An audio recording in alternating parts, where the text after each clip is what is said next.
Madame, mademoiselle, monsieur, bonjour. Nous sommes aujourd'hui le 2 avril 2009 et j'ai le plaisir de vous présenter notre émission Le fait du jour. Le fait du jour va être consacré évidemment à la crise financière, économique, bancaire, sociale, mondiale, mais surtout au travers de ce qui avait pu être prévu ou de ce qui ne l'avait pas été. Et j'ai le plaisir d'accueillir, une fois encore sur Reichmann TV, Olivier de Duclas. Bonjour Olivier. Bonjour Claude.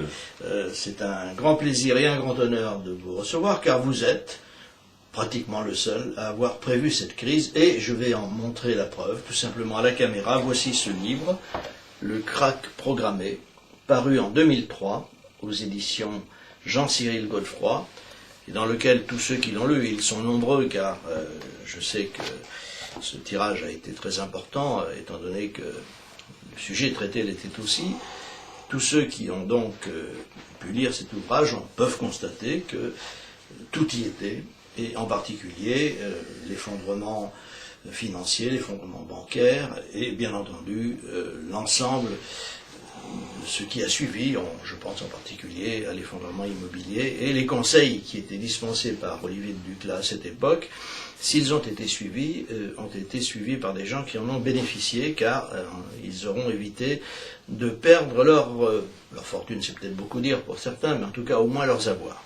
Et voici qu'Olivier de Duclas nous revient, un comeback, si je puis dire, comme on dit en français, avec un nouveau livre, 2009-2010, Au cœur du Krach, également aux éditions Jean-Cyril Godefroy.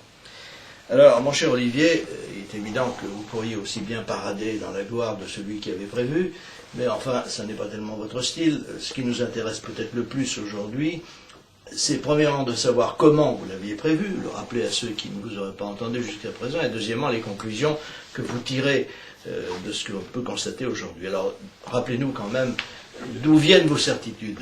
Eh bien, tout d'abord,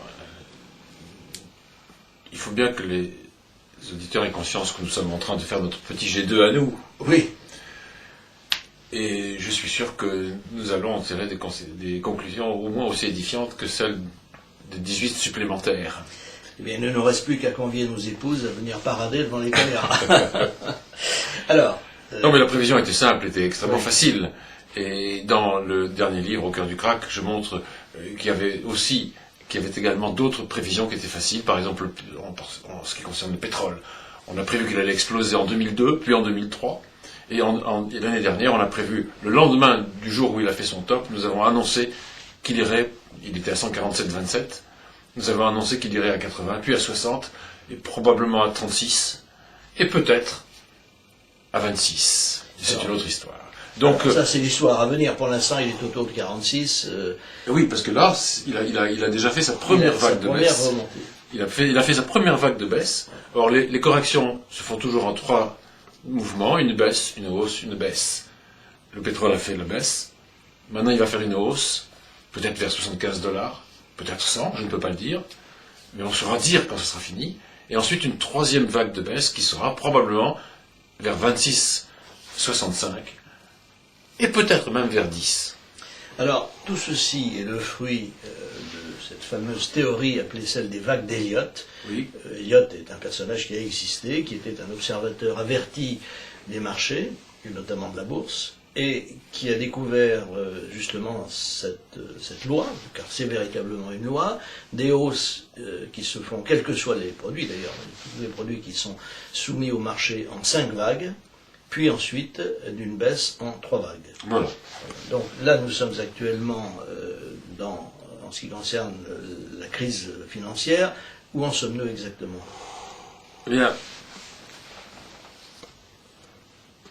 il faut, pour avoir une vision un peu plus précise, il faut se référer au graphique qui est inséré dans cet ouvrage, Au cœur du Krach, et qui a été construit par Robert Prechter, celui qui a remis Elliott à l'honneur en 1978. Et donc, pour parler en théoricien, nous sommes à la fin d'un cycle qui a commencé en 1789.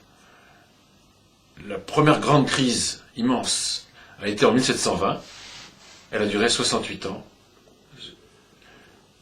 Et à partir de là, on a encore monté en 5 vagues, si bien qu'en l'an 2000 ou 2007, suivant les indices, nous sommes arrivés à la 3e grande vague. Donc, si je vous comprends bien, Donc nous vivons la 4. voilà, nous vivons la phase 4. Alors, il y a, bien entendu, et pour ceux qui vivent, comme on dit ici et maintenant, leur souci, c'est ce qui va se passer dans un avenir relativement proche ou moyennement proche. Mais les vagues, il faut le savoir pour ceux qui ont lu vos ouvrages, s'insèrent dans un couloir. Oui. Alors, ce couloir peut durer des siècles. C'est Oui. le cas que vous venez d'évoquer. Mais en même temps, les vagues en question, les vagues intermédiaires, mais qui obéissent tous aux mêmes règles, elles évoluent dans un espace de temps qui peut être de quelques années, Voilà. et pas beaucoup plus, en tout cas en général. En Donc, général, non. voilà, ce que nous vivons, nous, en ce moment, c'est donc la vague 4, 4. De super grands de cycles. super grand cycle, et au sein de cette vague 4, donc, où en sommes-nous exactement? Est-ce que nous sommes encore dans une phase de hausse, ou est-ce que nous sommes déjà entrés dans la fameuse vague de baisse qui va nous conduire au plus bas niveau, en tout cas au niveau auquel la vague avait commencé? Le marché, nous proposons et le marché dispose naturellement. Oui. Et il n'est pas très sûr de ce qu'il va faire pour l'instant. Donc je crois que... Et puis ça dépend évidemment des indices. Si on considère le Nasdaq, ou le Dow Jones, ou le CAC 40, ils n'ont pas... Ils évoluent évidemment à peu près dans le même sens, mais avec une interprétation différente en ce qui concerne ces fameuses 3 vagues ABC. Alors, en ce qui concerne le Nasdaq, qui lui n'a jamais fait de plus haut par rapport à 2000, il lui faut encore une baisse, il est en train de l'accomplir. Il est En ce qui autour concerne- de 1500 points, 1500 points actuellement. Oui, j'ai fait une étude récente là, sur le Nasdaq 100, Oui. et je pense qu'il ira normalement vers les 700 points. C'est-à-dire Donc, il va encore baisser une baisse plus de moitié. ouais. En ce qui concerne le CAC, on n'a pas beaucoup changé par rapport à nos prévisions de l'an 2000, puis 2002, puis 2003. Il faut effacer les excès, il faut corriger les bêtises. Donc on revient toujours au point de départ de la dernière hausse. Et ce point, c'est toujours entre 1750 et 1700. Le point bas du 1995, c'était 1713 exactement. Donc nous sommes aujourd'hui autour de 2800 points, autour de, pardon, de 2800. Oui, c'est ça, de quelques points, 1900, je 2900 crois. points. De 1950, De 1950, puisque, ouais. figurez-vous, Aujourd'hui que même. la crise est finie. Ah bon? L'espoir renaît.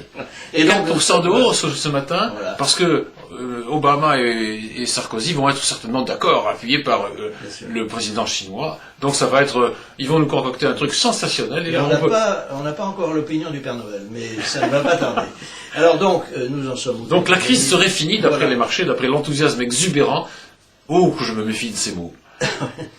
Mais c'est bien ça dont il s'agit. Ben oui, effectivement. Alors, 2900, vous dites qu'on peut parfaitement tomber autour... Au cours de 1700, oui, 1700. environ, bien entendu, oui. On ira d'une manière ou d'une autre. Alors, donc, ce qu'il faut que nos auditeurs et téléspectateurs retiennent, c'est le fait que toutes ces vagues ne sont pas simplement le fruit de calculs mathématiques, mais sont le fruit d'observations, mais que d'autre part, elles obéissent à ce qui est vraiment l'essentiel, et ce que vous avez parfaitement démontré dans vos livres, c'est la psychologie humaine. Voilà, exactement. C'est la psychologie humaine, la psychologie de masse. La psychologie humaine et donc la psychologie de masse. Alors, il y a un point très important dans votre ouvrage, sur lequel vous avez insisté dans le précédent aussi, c'est qu'on peut pratiquement toujours savoir quand quelque chose va changer. C'est tout simplement lorsque le grand public commence, en quelque sorte, à adhérer au système. Et vous dites, dans votre livre, que le jour où un hebdomadaire grand public dira que c'est fini, que le marché est mort, etc., c'est le moment où il va remonter. Mais absolument. Voilà. De la même manière que quand France Télécom était allé au pinacle Ouais. à 210, je crois, et que les journaux non spécialisés, avaient fait leur chou gras en disant le gouvernement a fait une opération fantastique, ça a été un cours qu'on n'a plus jamais revu et le marché le titre s'est effondré. Donc quand les journaux diront décidément la crise, décidément il n'y a pas de salut dans la bourse, c'est à désespérer. C'est dans le désespoir que naissent les marchés aussi. Et c'est là, et j'ajoute, c'est là qu'il faudra acheter la bourse. Mais ça ne veut pas dire pour autant que la crise sera finie, la crise économique sera terminée, parce que les marchés boursiers anticipent toujours de 6 mois, 1 an ou 2, ce genre de phénomène. Alors, ce que vous nous décrivez est évidemment un phénomène qui n'est pas récent, et on l'a observé bien des fois dans l'histoire. Le cas le plus fameux est celui des tulipes. Voilà, de 1637. De 1637, où en fait, le marché de la tulipe, qui était devenu fou, un petit peu comme les marchés actuellement, Oui. est tombé d'un coup, tout simplement parce que quelqu'un s'est aperçu que le prix du bulbe de tulipe qu'il allait acquérir ou qu'il avait acquis valait plus qu'une brasserie. Plus qu'une brasserie, plus Et qu'un que je propos peux- de vache, plus que tout ça réuni. Et donc à ce moment-là, les gens les plus éclairés se sont dit ça n'est pas raisonnable, nous Il y en allons a vendre. un qui s'est Il y en a aperçu un. que c'était cher, qui a vendu. Et l'autre a dit, tiens, il vend, je vends aussi, etc. Et voilà. Alors il y a Et- aussi un autre exemple historique, c'est Jimmy Goldsmith en 1987, qui a tout vendu. Il avait naturellement des actions en bourse, il avait des tas de choses. Il a tout vendu, il a placé ça dans des terres.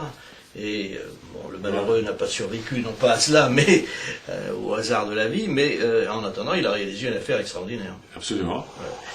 Donc en fait, si l'on s'en tient à la psychologie, il n'est peut-être pas nécessaire absolument d'être un grand analyste technique. Je précise Absolument, que absolument, c'est vous vrai. êtes un analyste technique, mais je dirais que le citoyen moyen, avec son intelligence, son sens de l'observation et son goût de la raison, peut arriver à se débrouiller dans ce maquis quand même très complexe. Oui, il s'agit quand même de ne pas acheter les journaux tous les jours. Oui. Mais il faut les acheter de temps en temps, il faut en lire un de temps en temps pour se rendre compte de l'état de l'opinion. Et d'ailleurs, il existe aux États-Unis des organismes spécialisés qui recensent l'état de l'opinion. Et quand vous arrivez à 98% de consensus haussier, vous pouvez vous dire qu'il y a quelque chose qui ne va pas. Donc la chute est proche. La chute est proche. Oui. Et donc nous, on piste à ce moment-là, parce que nous utilisons. Pourquoi se priver de tels outils? Ce sont des outils que nous utilisons couramment, et nous les confrontons avec la structure interne du marché, sous la forme des vagues dont vous avez parlé, qui se reproduisent sur n'importe quel horizon de temps, même le plus petit. Donc on peut déjà se dire, attention, il va y avoir un renversement, et le constater, puis donner le signal à nos lecteurs. Alors venons-en à l'immobilier. Vous aviez dans votre ouvrage précédent conseillé à ceux qui vous lisaient ou à ceux qui vous ont entendu sur Reichmann TV de se séparer de leur immobilier, sauf bien entendu de celui dont ils sont propriétaires et qui leur permet leur vivre. maison, en quelque sorte, de vivre. Et vous avez bien entendu recommandé aussi de se séparer de tout le portefeuille d'actions. Ceux qui l'ont fait s'en sont bien portés. Vous rappelez-vous Oui. qu'à chaque fois que nous nous sommes rencontrés pour une émission, soit radiophonique, soit télévisuelle, j'avais annoncé une idée force qui s'est réalisée. Exactement. C'était une fois, il fallait vendre ses actions, l'autre fois, il fallait vendre l'euro. J'ai annoncé, il me rappelle très bien qu'il fallait vendre l'euro. Et l'euro, il a chuté assez lourdement. Il remonte, parce qu'il y a des vagues. Oui, oui. Mais il remonte de manière précise et qui permet de considérer qu'il va reprendre sa baisse, que j'ai d'ailleurs annoncé il y a 2 jours, quand il y avait les 134 ou 135, je ne me rappelle plus. Il avait atteint Il avait atteint un pic Un petit haut. de moyen terme, et donc il va recommencer probablement à baisser. Alors, que vais-je annoncer aujourd'hui? Alors, l'immobilier, je ne sais pas s'il faut annoncer quelque chose, mais en tout cas, vous aviez annoncé, en donnant un exemple très précis, c'est celui de l'immobilier argentin, lorsque l'État argentin a fait faillite, où on pouvait acquérir dans les plus belles avenues de Buenos Aires un appartement pour 3 francs 6 sous. Pour 5 000 $. Pour 5 000 $, c'est-à-dire pour rien du tout. Et aujourd'hui, l'immobilier américain est évidemment en crise. On nous dit qu'il y a un petit sursaut, mais personnellement, je suis assez sceptique. Mais enfin, attendons. En revanche, l'immobilier français, lui, n'a pas tellement bougé. Alors, il perd 5%. Oui. Quand il y a des transactions, mais il n'y a pas de Il n'y transactions. a pas de transaction. Le marché. Et donc, quand vous voulez vraiment vendre, il faut baisser de 15 ou 20%. Voilà. Donc, la raison pour laquelle le marché est bloqué, c'est aussi parce que les gens ne veulent pas vendre. Ils ne veulent pas vendre, bien entendu. Donc, ils estiment que la valeur de leur appartement ou leur maison est telle que une vente serait en quelque sorte se couper le bras. Eh bien, aujourd'hui, je vais vous annoncer, comme je l'ai dit dans ce livre, un krach obligataire Ah, de grande ampleur, mais un krach obligataire d'État. d'État. Oui. C'est-à-dire que le moyen favori du Trésor américain, du gouvernement américain pour se financer, c'est d'émettre des obligations à 30 ans qu'on appelle les US Bonds, US Treasury Bonds. Et nous avons observé d'abord la fin d'une hausse et le début d'une baisse impulsive. Autrement dit, après cela, il y a eu un petit rallye, et le rallye est venu quand la Fed a dit on va acheter 300 milliards d'obligations américaines. Probablement, ils avaient dû recevoir un coup de téléphone du président chinois, qui lui a 2000 milliards en obligation d'État américaine sur le 30 ans, et qui a dit, moi je peux pas mettre ça, hein, je perds ma fortune, faites quelque chose. Alors, le secrétaire du Trésor américain a dit, oui monsieur, on va dire qu'on va en acheter. Ça va, vous allez voir. Alors effectivement, ils ont dit, on achète 300 milliards. C'est-à-dire, ça revient à la création monétaire, planche à billets pure et simple.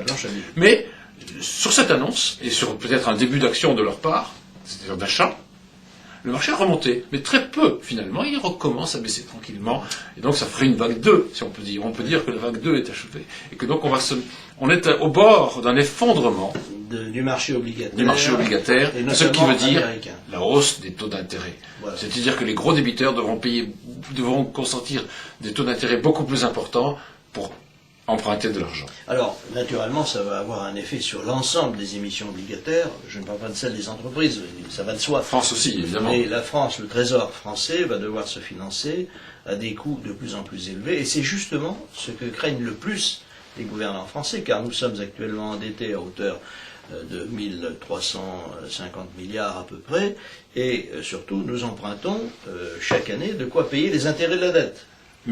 Mais Claude, figurez-vous que je leur ai donné un truc dans mon livre. J'espère qu'ils vont le lire. J'espère pour nous. J'espère qu'il sera pas... Vous savez, il y avait eu l'emprunt Pinet. Bien sûr. Il y avait eu au 19e siècle le 3% perpétuel. Moi, j'innove, je propose, et d'ailleurs ils vont être obligés de le faire, je propose qu'on convertisse toutes les dettes existantes en un emprunt qui s'appellerait le 1% perpétuel, si on veut l'appeler Ducla, très bien. Le 1% perpétuel.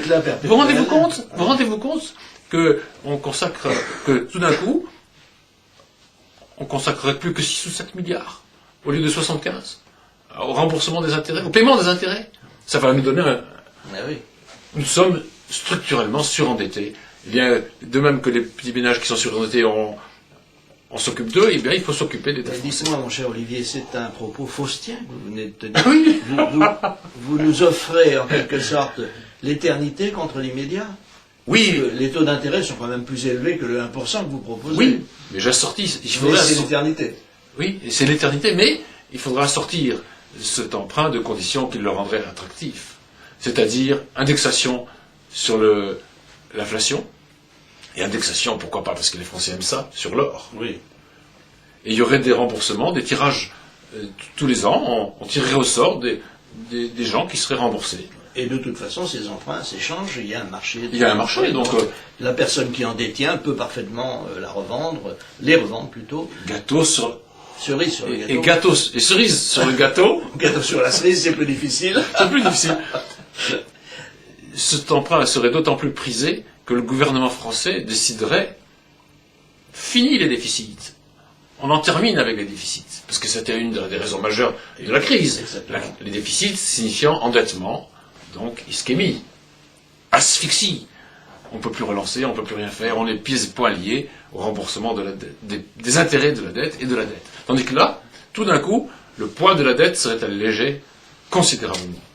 Alors évidemment, c'est une suggestion qui peut-être trouvera à s'épanouir, car au fond, on voit bien que nos gouvernants, et ceux des autres États d'ailleurs, n'ont pas beaucoup de solutions. Il y a aussi, à l'appui de votre idée et de votre prédiction sur le krach obligataire, le fait que des États pourtant considérés comme solides, l'État allemand en particulier, ont eu quelques difficultés à placer leurs emprunts récemment, pour des sommes qui n'étaient pas, à ce stade-là, gigantesques. C'était moins de 6 milliards d'euros. Oui, ils ont trouvé pour placer 5 ou 4 ou 5. Oui, ils n'ont pas réussi à placer. Ça veut dire que les prêteurs demandent plus. Voilà. Ça commence. Les prêteurs demandent plus. Et quand l'État américain annonce qu'il va acheter des bonds, ça pourrait paraître rassurant, mais rassurant l'espace d'une heure. Ça veut dire qu'ils en sont réduits à racheter leurs propres dettes, c'est que ça va mal, c'est qu'il n'y a plus d'acheteurs. Alors, dans tous ces pronostics, je veux dire, j'ai relu plusieurs fois vos ouvrages, et le dernier évidemment aussi, je m'aperçois à chaque fois de la grande cohérence de votre pensée. Vous n'inventez pas à chaque fois une nouvelle théorie, comme un certain nombre d'auteurs qui estiment que s'ils ne changent pas d'opinion tous les 6 mois, on risque de ne plus les prendre au sérieux. Et en fait, ce qui fait la force de vos analyses, c'est quand même que vous vous appuyez sur une théorie qui est très solide, qui est donc nous l'avons évoqué, c'est-à-dire la psychologie humaine, et 2, le constat, et c'est ce qui vous différencie, le constat technique, il faut expliquer une nouvelle fois à nos téléspectateurs qu'un analyste technique n'est pas quelqu'un qui vous donne des conseils boursiers. Voilà, c'est quelqu'un qui étudie les mouvements de la bourse, de l'ensemble des actions. Et qui bien souvent est capable de prévoir le prochain mouvement. Voilà, et c'est ça qui fait effectivement la force. C'est ça qui fait notre force. Voilà. Oui. Alors j'ai eu le plaisir. Mais on se doit évidemment corrélativement d'être humble et modeste. Mais, parce que oui. chaque fois que nous émettons une opinion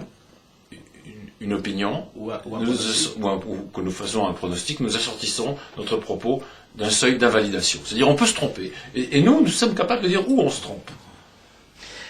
Il y a aussi un exemple très intéressant, c'est celui de l'Espagne.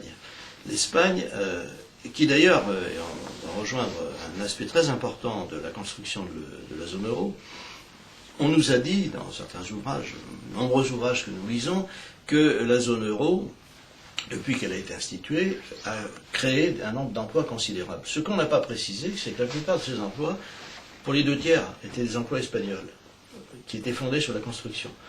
La construction espagnole s'est effondrée, parce que là encore on est allé vers les excès, et aujourd'hui, je crains fort que l'emploi dans la zone euro ne devienne une peau de chagrin. Qu'en pensez-vous? Mais dans la zone euro, il peut très bien l'emploi, au lieu d'aller vers l'Espagne comme il a fait jusqu'à maintenant, il peut aller vers la Roumanie, ou les 11 pays de l'Europe de l'Est, qui n'auraient pas dû rentrer dans l'Europe, enfin du moins pas à part entière, qu'ils s'associent, mais les avoir fait rentrer. C'est l'histoire du plombier polonais, enfin je schématise, hein, ou le plombier roumain, ou le docteur roumain, ce sont des gens vers lesquels ou les Tchèques. Vous avez vu que maintenant, on commence à relocaliser en France. Mais c'est un gros problème. Ça ne durera pas. La relocalisation ne peut pas durer pour une raison simple, c'est que quand vous voyez, on a diffusé de nombreux reportages à la télévision, notamment sur les entreprises automobiles. On voyait un reportage sur les ouvriers roumains. Bon, ils gagnaient 5-6 fois moins que leur équivalent français. Comment voulez-vous que ça s'appelle de la concurrence déloyale. Ça n'est pas viable. Et ce qui me fait le plus de peine, c'est de voir que les idées fausses perdurent. Et hier encore, j'ai vu M. Sorman, Guy Sorman, je ne sais pas comment on dit, Sorman, parce qu'il vit aux États-Unis maintenant, alors bon, c'est Sorman. Allons-y pour Sorman. Qui assimilait, qui faisait une corrélation parfaite entre la croissance mondiale et le commerce. Pour lui, moi je suis d'accord pour le commerce, mais pas pour la mondialisation. La mondialisation, c'est donner une prime extraordinaire aux pays à bas salaire qui font du travail au noir. Ils ne paient pas les charges. Enfin, les nôtres. Contrairement à ce qu'on dit, et même dans le cas où on instituerait une TVA dite sociale, ça n'est pas vrai que ce serait ces pays qui les paieraient, ce seraient les consommateurs français. Exactement. En réalité. Mais il y a quand même un point sur lequel je suis un petit peu en désaccord avec vous, non pas sur votre estimation, mais c'est sur je sais, oui. Il va y avoir du sport. Non, c'est sur la préférence communautaire. Ça n'est pas que je sois contre la préférence communautaire, après tout elle se négocie comme tout le reste, mais elle existe déjà pratiquement puisque...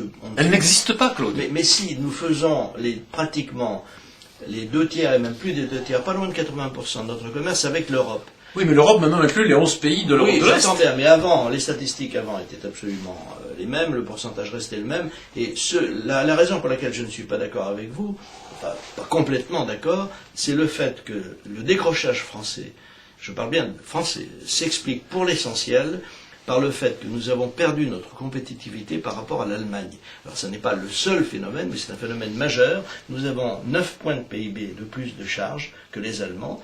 Nous n'arrivons pas à développer nos PME, et donc de ce fait, nous perdons les marchés. Eh bien oui, c'est très simple. Une des causes du chômage, c'est les charges trop importantes. Il faudrait baisser les salaires, mais les salaires ne peuvent pas ou ne veulent pas baisser. On comprend. Oui. On peut les augmenter, mais on peut pas. Si, mais on peut les augmenter par la baisse des charges sociales. On peut, ce serait relativement, oui, mais ça n'empêcherait pas que quand vous allez injecter, comme on veut le faire maintenant, du pouvoir d'achat, ce pouvoir d'achat va se diriger vers les produits chinois, indiens ou allemands ou roumains, parce que c'est ça qui est dramatique, et on voit inlassablement et même on sait déjà à l'avance qu'ils vont condamner, que le G20 va condamner le protectionnisme. Alors que la tendance naturelle du nouveau président élu, Obama, a été de dire oui, on va faire un peu comme le New Deal, on va faire des grands travaux, mais l'acier devrait être fabriqué aux États-Unis. Ça me paraissait de bon sens. Quel tollé haro sur l'Obama. Alors, effectivement, nous nous trouvons dans une situation qui, si nous étions des observateurs non engagés, c'est-à-dire qui ne subissent pas l'ensemble de ces conséquences, qui seraient amusantes en tant que spectateurs. Mais nous sommes, comme le disait Aaron, des spectateurs engagés, et donc nous sommes effectivement en tout point concernés par ce qui se passe, et personnellement, je suis de ceux qui prédisent des événements très graves. Je crois que les Français, ou les autres peuples non plus d'ailleurs, n'accepteront pas facilement l'effondrement de leur cadre de vie. Et est-ce que vous partagez ce pessimisme? Je suis d'accord, ils n'accepteront pas surtout de nouvelles mises à la porte. C'est cela. Et les nouvelles mises à la porte, c'est-à-dire les fermetures d'usines, de sites, voilà, elles sont inévitables si on ne décide pas d'acheter plutôt européen que chinois. Et alors, ce serait, je veux dire, pour moi c'est du bon sens, mais en plus c'est de la grande politique. Pourquoi? Je m'explique. Parce qu'en fermant nos frontières, disons le mot, allez, en fermant nos frontières aux produits chinois sauf dans des proportions de 5 ou 10% de ce qu'on fabrique, pour dire qu'on n'est pas protectionniste. Donc on commettrait là peut-être un geste irréparable, en ce sens que le communisme, le parti communiste chinois serait mis à rude épreuve.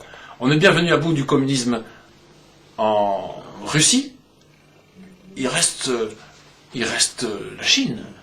Alors, mon cher, ça serait obliger les Chinois à redonner du pouvoir d'achat à leur propre peuple, ce qu'ils ne font pas. La misère est énorme là-bas. Ils en conservent tout le bénéfice. Vous vous rendez compte l'avantage? Donc en fait, si j'ai bien compris, votre véritable ambition, c'est de succéder à la fois au pape Jean-Paul II, à Ronald Reagan et à Margaret Thatcher. Vous êtes à vous seul une trinité. Oui, mais je pense effectivement qu'une idée qui devrait venir au président, c'est de me nommer Premier ministre. Voilà, eh bien écoutez, c'est sur ce projet grandiose. Ou vous. Et moi je serai à la fois ministre de l'économie, des affaires étrangères, de l'agriculture. Donc c'est sur ces visions grandioses que nous allons clore cette émission. Je vais rappeler le dernier ouvrage d'Olivier de Duclas, qui d'ailleurs connaît un très grand succès, puisqu'à peine sorti, il est déjà épuisé, qu'un nouveau tirage est en cours, mais vous allez le trouver incessamment. 2009-2010, au cœur du crack, aux éditions Jean-Cyril Godefroy, un éditeur qui nous livre souvent d'excellents ouvrages, et nous sommes actuellement donc en attente de cette reparution. Personnellement, je l'ai lu avec beaucoup d'intérêt, plus que de l'intérêt, passionnément, et donc je vous recommande vivement cet ouvrage. Merci, cher Olivier, de nous avoir éclairés de vos lumières. Merci, Claude Reichmann. Et bravo pour vos émissions. Merci beaucoup, Madame, Mademoiselle, Monsieur. Il me reste à vous remercier de continuer à nous être fidèles et à suivre régulièrement et de plus en plus nombreux ces émissions. À bientôt. Bon courage pour les événements qui se préparent, mais je sais que vous ne manquez pas de courage. À bientôt. Vive la France.